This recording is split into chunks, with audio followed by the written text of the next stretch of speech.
오늘의 정치권 이슈를 김상일 시사평론가, 장성철 공감과 논쟁 정치액센터 소장 모시고 집중 분석해 보도록 하겠습니다.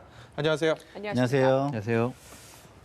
저희가 앞서서 국회 연결해서 보신 것처럼 윤미향 민주당 당선인을 둘러싼 논란이 며칠째 끊이질 않고 있습니다.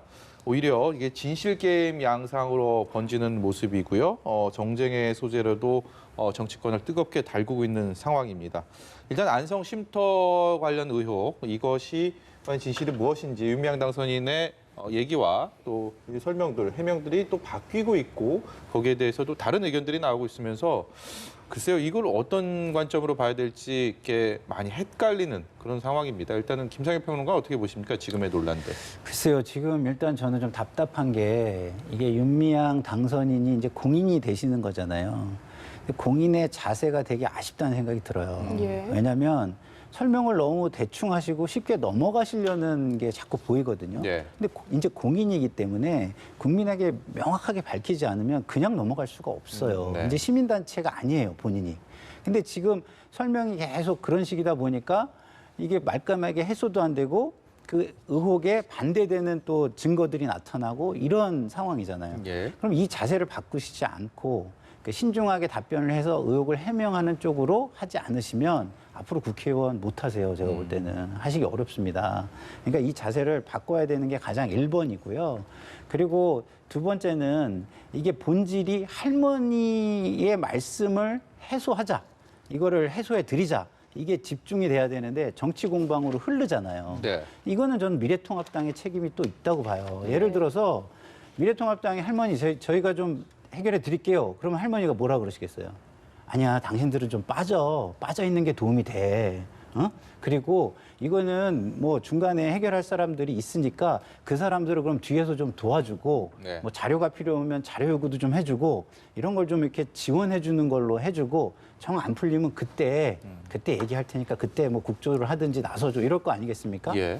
근데 그게 아니고 지금 본인들을 좀 띄우기 위해서 이런 일을 하니까 이게 정치 공방으로 흘러가는 거예요. 그리고 이것을 중간에서 그 해결하고 싶은 사람들도 이거를 해결하려고 들면 마치 미래통합당 편을 드는 양 이렇게 오해를 받을 게 두려워서 적극적으로 또 나서지 못하는 상황을 만들고 있어요. 예. 그래서 저는 이거는 제가 볼 때는 굉장히 명확하게 그동안 바른 생각을 가진 시민들이나 뭐 단체나 이런 데서 해결할 수 있을 것 같아요.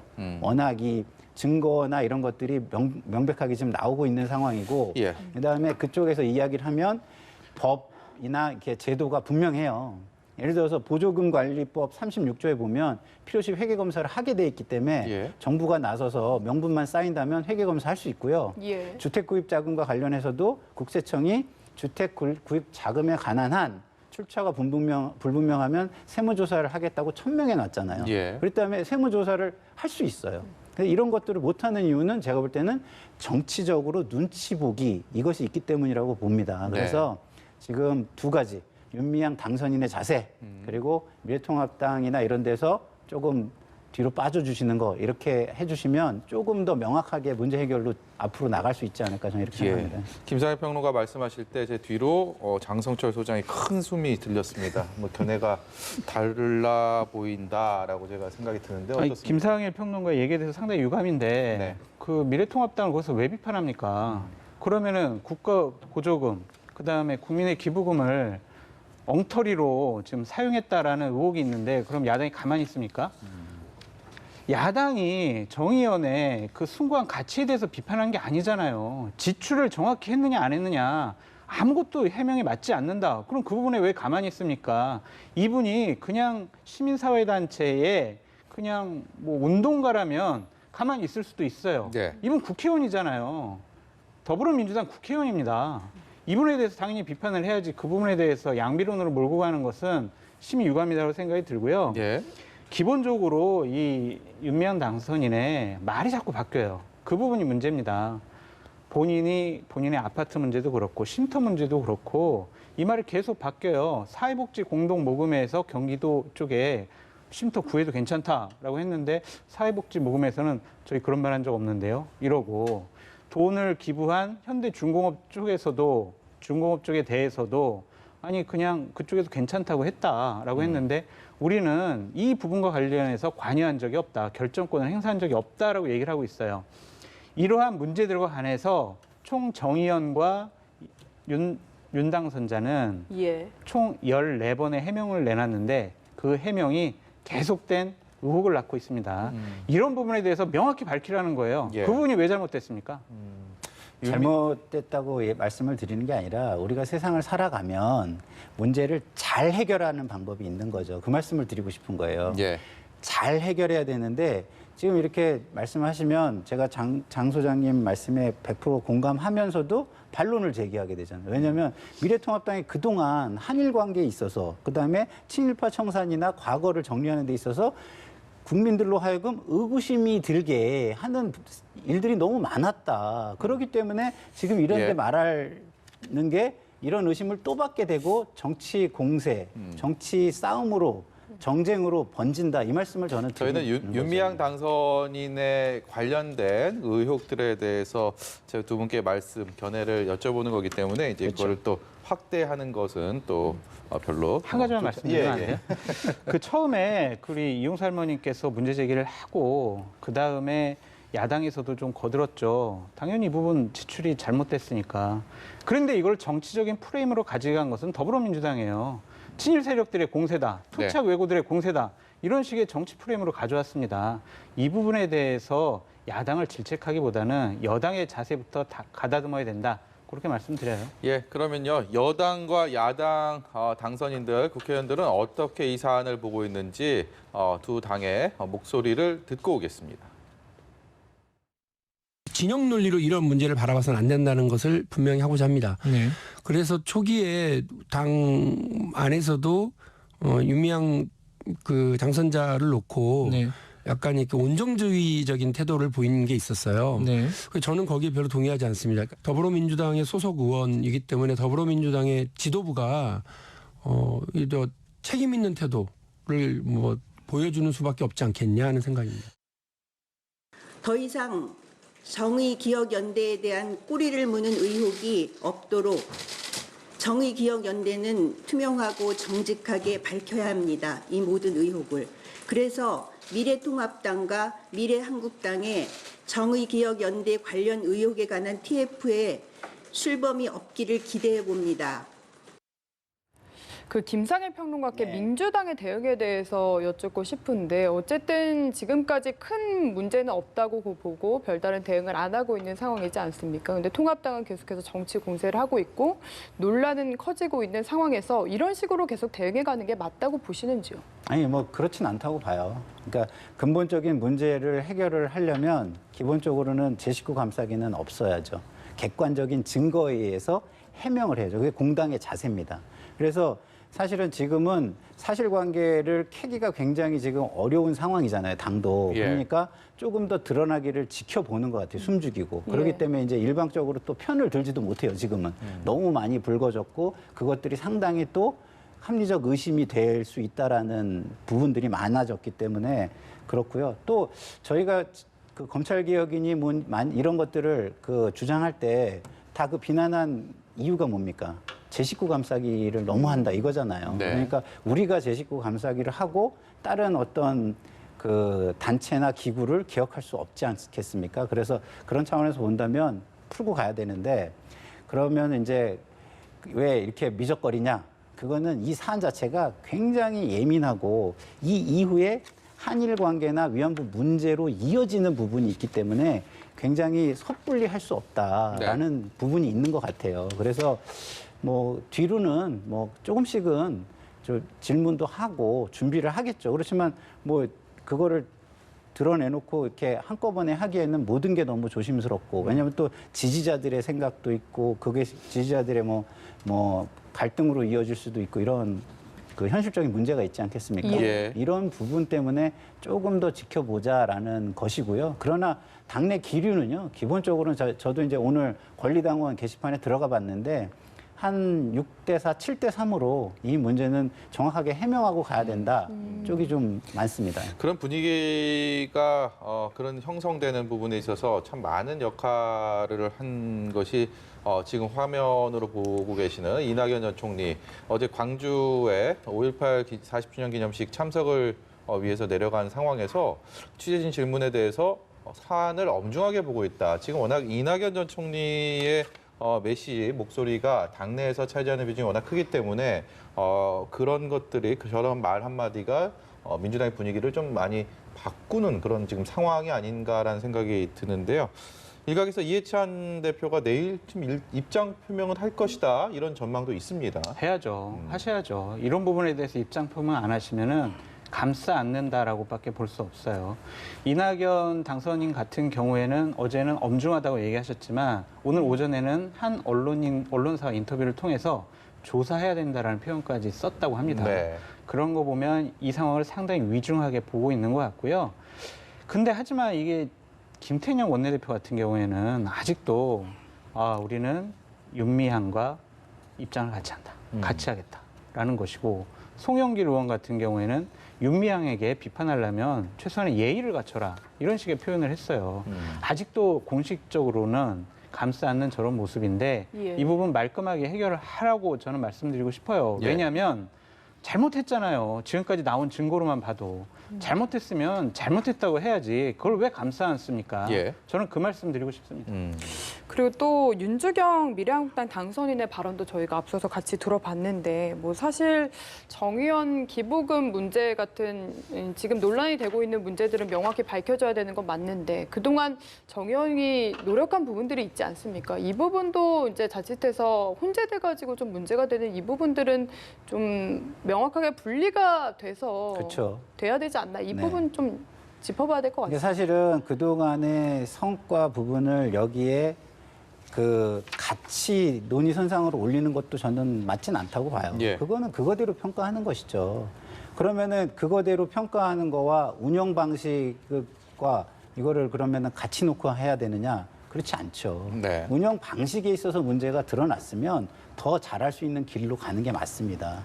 과거의 방식이 계속해서 유지가 된다. 이거는 그러면은 그 사회가 발전을 하지 못하는 걸 의미하는 거고, 그리고 그 단체도 발전하지 못하는 것을 의미하는 것이거든요. 네. 그렇기 때문에 이거는 해결을 하고 가는 것이 맞고요. 더더군다나 이게 국민의 돈이고, 그다음에 공적 기구잖아요. 개인의 거가 아니잖아요. 그러면 더더군다나 이런 부분은 문제가 발생했을 때 확실하게 해명하고 가지 않으면 그 다음 동력이 저는 확보될까 묻고 싶어요. 정의원에다가.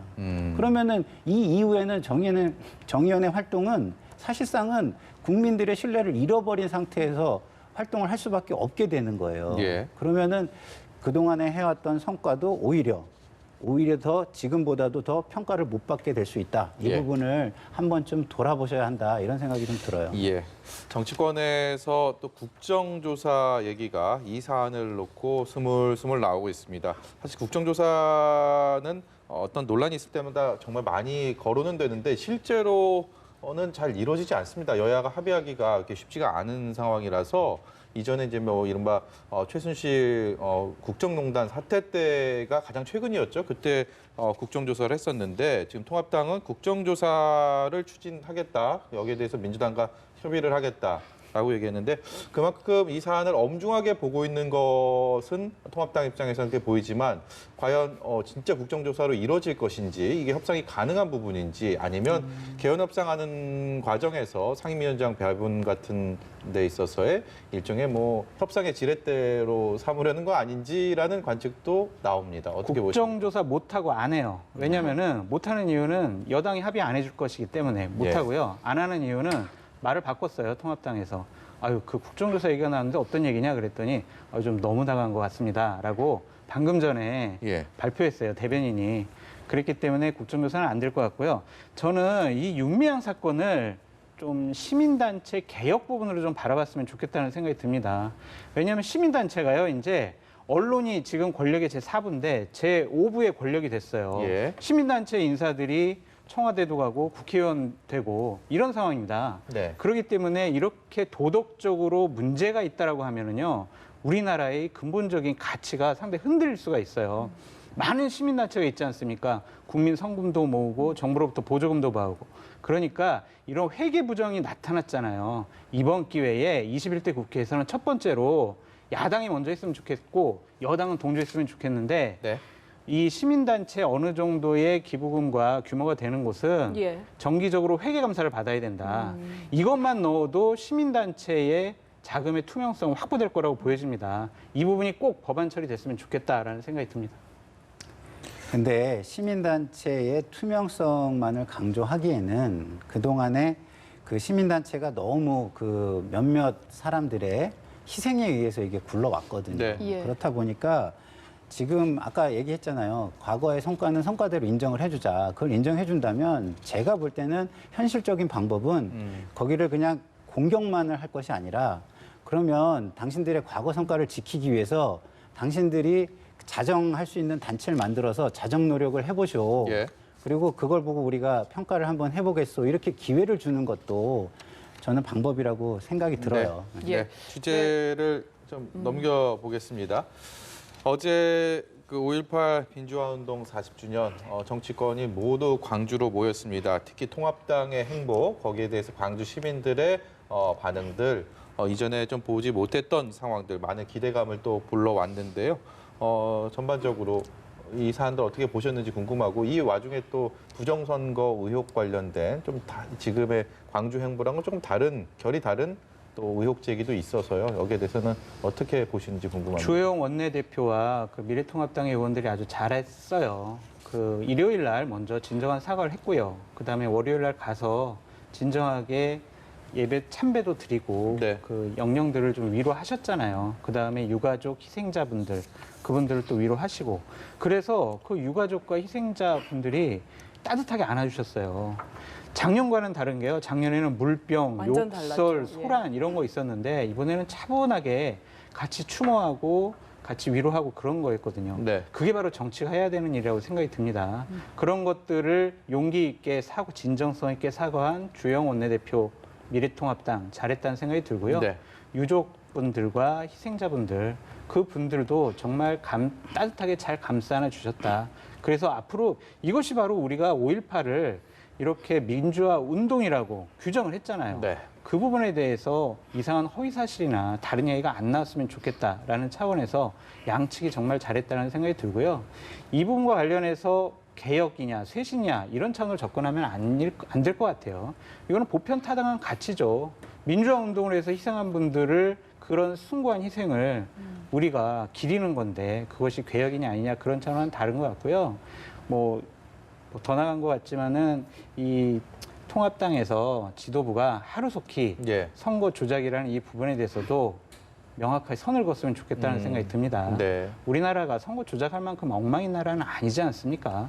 그 부분에 대해서도 확실히 선을 그어라 좀 말씀드리고 싶어요. 네. 그럼 지금의 이 극우 세력과의 선긋기는 21대 국회에 들어서도 계속해서 이어질 거라고 보십니까? 이어져야 되고요. 근데 그분들을 또 극우로 몰기에는 또 명명을 잘못한 것 같기도 해요. 네. 극우라는 게 뭐예요? 그냥 전체주의, 국가주의.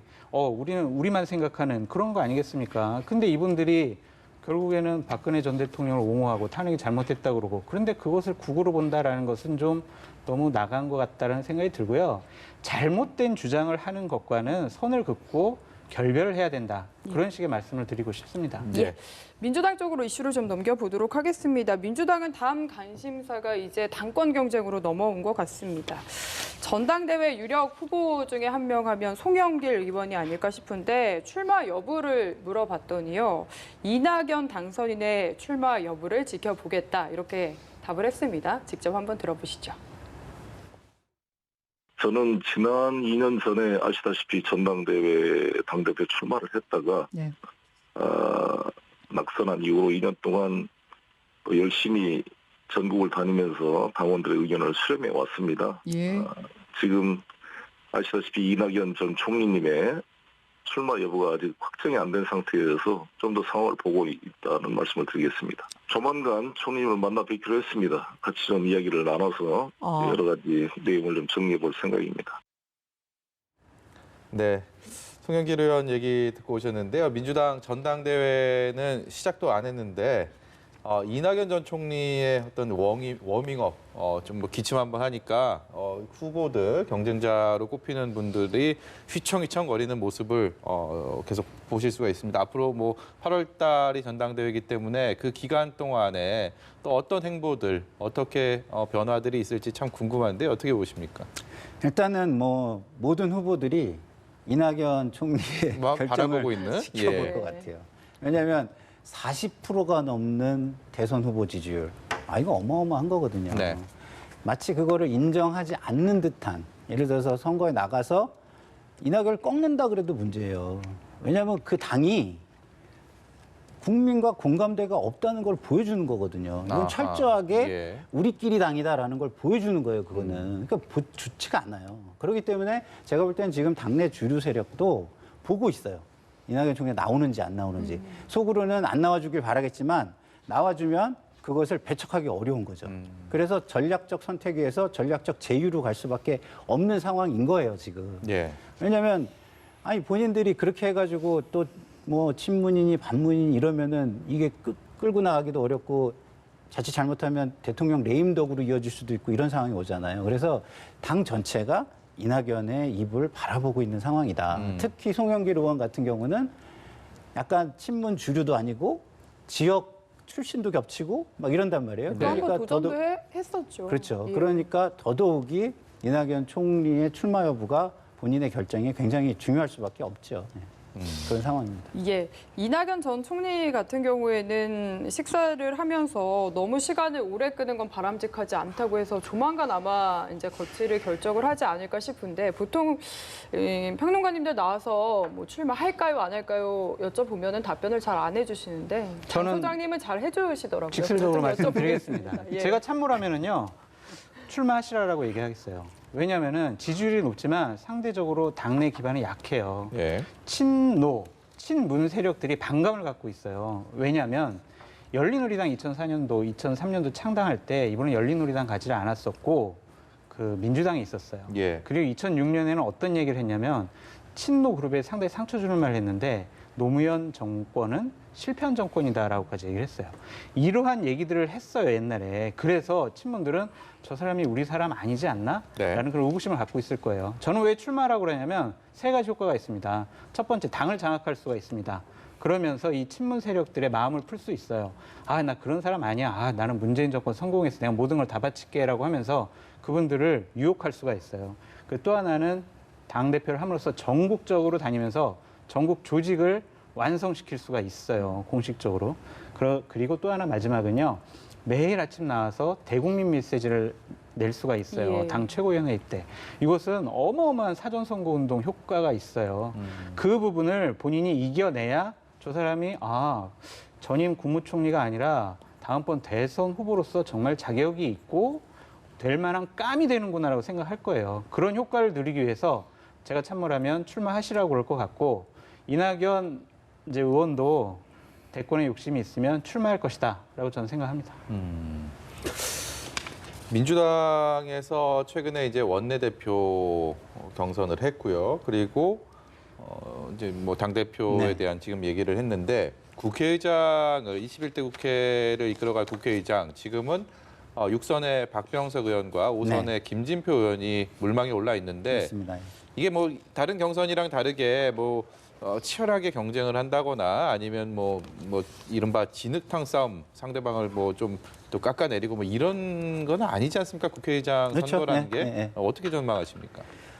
지금 뭐 김진표 전 대표가 굉장히 열심히 그 탐색을 한 것 같아요. 탐색을 한 다음에 전략적 후퇴 쪽으로 좀 그 방향을 잡는 거 아닌가 이런 생각이 듭니다. 예. 그 이유는 제가 보니까 이제 그 전해철, 김진표, 홍영표 여기가 이제 좀 약간 우리가 친문 쪽의 예. 후보다라고 이제 분류를 할 수가 있는 건데 지금 홍영표 의원이 그 당대표 출마 의지가 강하거든요. 예. 그럴 경우에 예를 들어서 김진표 국회의장, 홍영표 당대표 이러면은 이제 홍영표 당대표 선거에는 상당한 부담으로 작용을 할 수가 있죠. 네. 그래서 이런저런 부분 때문에 본인이 전략적으로 내가 당대표 선거 이런 걸 생각할 때 전략적으로 좀 후퇴하는 게 낫지 않겠냐 이런 판단을 하는 쪽으로 방향이 가는 것 같고요. 네. 두 번째는 또 이제 김상희 의원께서 여성 국회 부의장을 이렇게 좀 주장하시면서 지금 나오시는 분위기예요. 추가 선언을 했습니다. 이미. 네, 그렇기 때문에 그 주장 때문에 어떻게 되냐면 선수가 굉장히 무너지는 지금 상황을 발생을 하는 거죠. 네. 여성 국회 부의장이라는 게 의미가 상당히 크기 때문에 네. 5선 의원들은 자칫하면은 기회조차 가져보지 못하고 5선 선수를 그냥 흘려보내야 되는 상황이 될 수도 있거든요. 네. 그러면 김진표 대표도 선수를 파괴하는 그걸로 했을 때에 그러면은 여기저기서 선수 파괴 이러면은 그거에 대한 반감도 상당히 지금 부담스러운 거거든요. 예, 예. 결국은 김상희 의원의 주장도 사실은 추대로는 받아들여지지 않고 있는 분위기거든요. 지금 네. 경선으로 가는 분위기예요. 예. 그렇기 때문에 이게 굉장히 그 나름대로 의원들한테 선수를 무조건 파괴하는 거에 대해서 약간 거부감이 있다.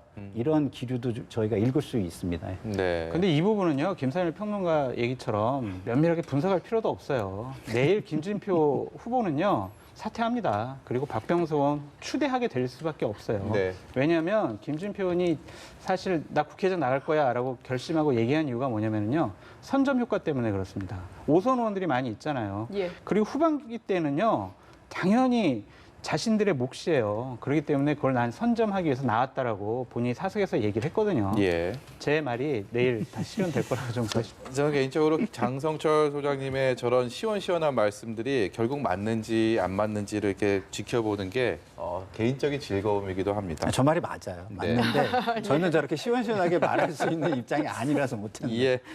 오늘 말씀 여기까지 듣도록 하겠습니다. 지금까지 김상일 시사평론가, 장성철 공감과 논쟁 정책센터 소장이었습니다. 고맙습니다. 네, 잘 들었습니다.